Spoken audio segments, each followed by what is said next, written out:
Hey guys, welcome back to the Passive Money Podcast. Here with you, Alex and Kirby, and we're going to be talking about a another acquisition Kirby got in Georgia, a fourplex, correct? Fourplex building.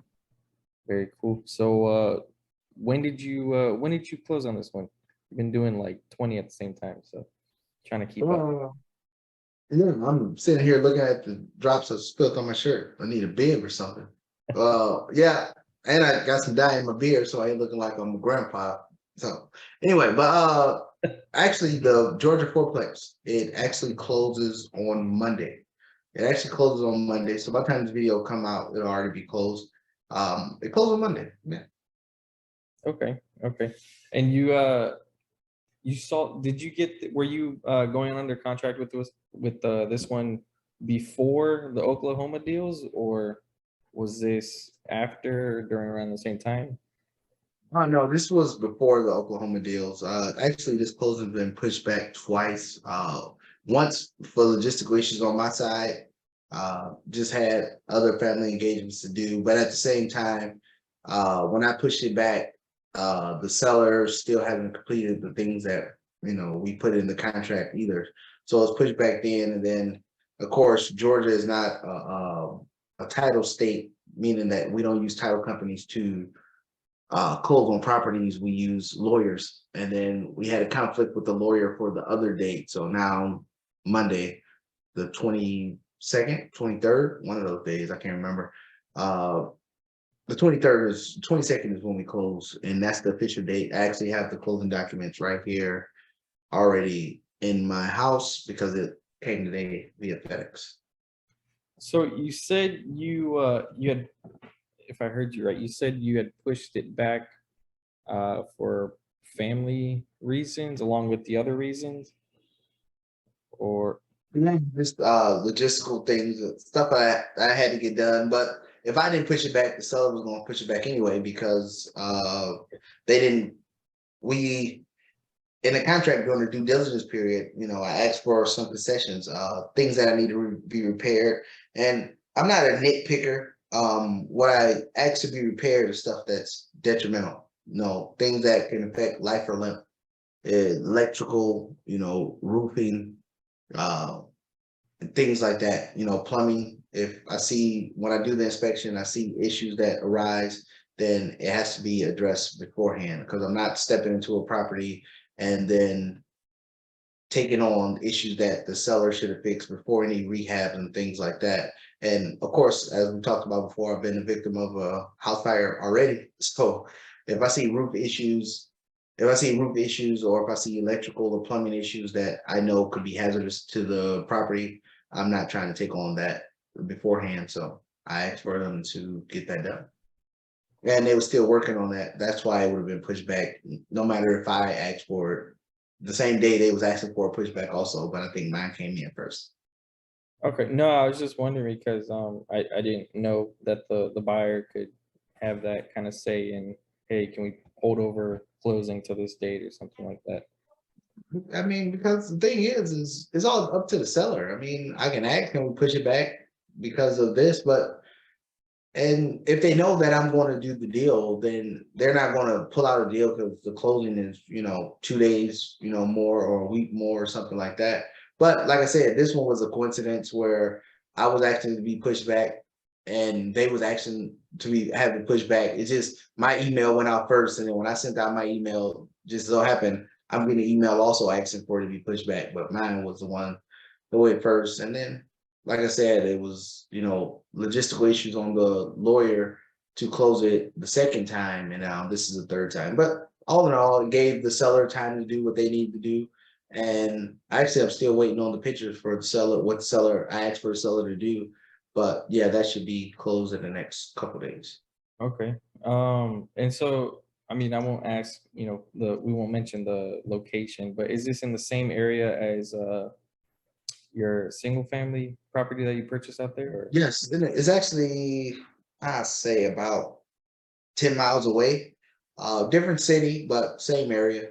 Because of small towns and cities, jump pretty fast, but same proximity.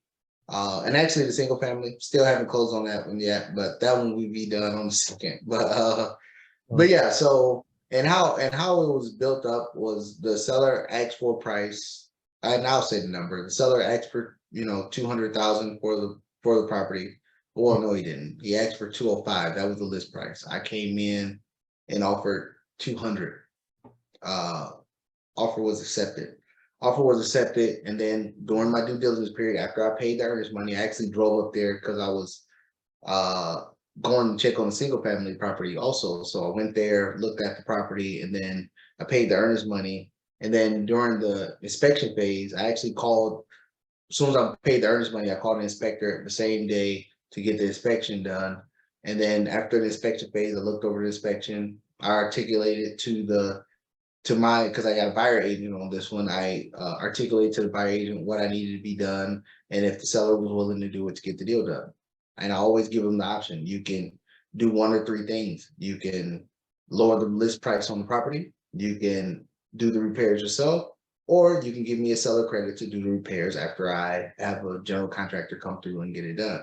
They chose to do the repairs themselves. Maybe they thought that it would be cheaper that way, and that's what they chose to do. And then so I got that done, and then after that, I went and got an appraisal. The appraisal came in about $4,000 less than what I offered. And then so I reached out to the seller agent again and said, "Hey, look, this is appraisal." I sent them the complete appraisal. I wasn't trying to play no games with them. I sent them the complete appraisal, and I asked could we close at the appraised price, and the seller agreed on the appraised price.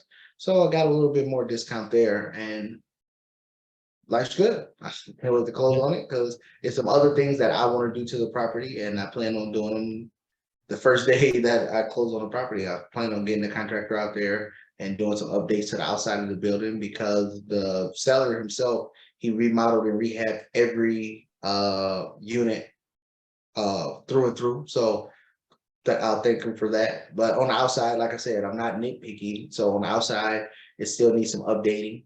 So I plan on getting that done ASAP because I believe that if the tenants feel better about the place that they live at, the first thing you're going to see is the outside of the property. So if they feel better about where they live at, they will stay there longer. And I'm all about long-term tenants to stay there because turnover costs can get expensive for an investor or somebody that's been a landlord.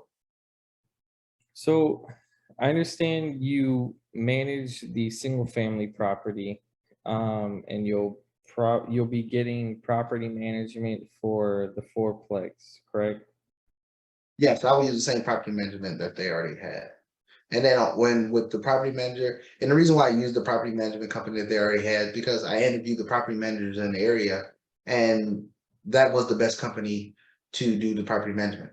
That was absolutely the best company, and that's why I use them. And again, I got the two that I manage here, and I got the one in Georgia. I can deal with, three different people calling me if there are issues. The ones here in Florida, they call me almost never. And so just picking up one where somebody might call me for an issue every now and then, because I've been through the property, walked through it, before I even left Georgia for this single family, they still had the appliances on. I mean, still had the utilities on from, before they sold it. I checked everything, so everything is good to go. So, I mean, I could deal with one tenant calling me and saying they got issues, but I also have a contact that I can reach out to get those repairs done, and he charged a very reasonable price. So all good there. Okay, yeah, because I mean, just a rookie question, like if you do have a multifamily just 10 miles away from another property that's a single family that you're managing yourself, you wouldn't be able to put that in a package deal, right? They would separate that as two separate addresses and charge you different rates for each one. Put in to sell it or to For rent it? for property management, like you couldn't ask the property managers to say, "Hey, I also have another property right down the road. Um, is there a package deal you could do to manage 5 units instead of 4?" They would manage Yeah. it separate, or No, you can put them all in there. They can manage it. They can manage it, and then you're under the same umbrella, so it's still the same thing. So let's say you talk to a property manager, and they say they charge you 10%, but they say if you got, 10 units, then they charge you 8%. If you got 20 units, they'll charge you 6%. Yeah, that could still happen. But for me, it was simple as I built a connection with the contractor that can get it done. And then I know a couple other, contractors in the area that can get it done. And the tenant is not needy. So why go and pay the management fees when I don't have to? If they start getting excessive and the tenants start calling and giving me, asking about all these different repairs and things like that, then I will pivot and send it to the property manager because I got too much stuff going on where I can't deal with calls, 2, 3 o'clock in the morning, at all, wild times of the week just to talk about repairs that need to be done. Right. Just waiting for the close on the property, just waiting for that and then waiting to call the contractors and get them to working to do what I plan on doing.